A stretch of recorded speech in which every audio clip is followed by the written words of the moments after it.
So I emailed like 7 of my friends and I said, do you want to see the movie Lost in Translation tonight? And I CC'd Sarah. And then I emailed my other 6 friends and I said, not you.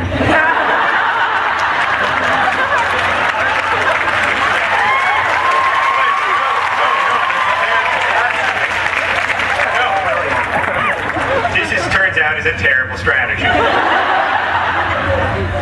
Never start a relationship on a lie. It will end, and indeed, she broke up with me after a few dates because I was so like performed like that, you know, because I was trying so hard, and I was so far removed from like whatever authentic self I might have somewhere inside of me that she wasn't, you know, that interested. Yes, so that did not work out. However, we then got back together and got married, and now we have a kid and everything's fine. So, she said that to me on our first date though, because before Lost in Translation, we went to this bagel deli, and she said, I was talking about high school and how I imagined my life. We were talking about high school, and I said I was always imagining my life after high school and thinking about what adulthood would be like, and how like you can't indulge that impulse if you write the kind of novels that I write.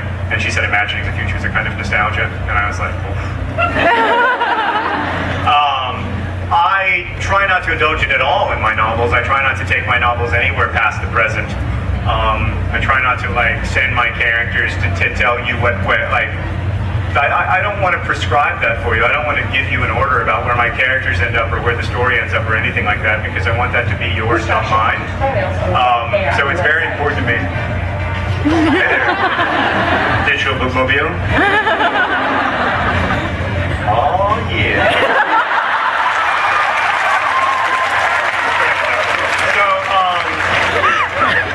So lots of people ask me, like, what happens after the end of The Fault in Our Stars, or what happens after the end of Looking for Alaska?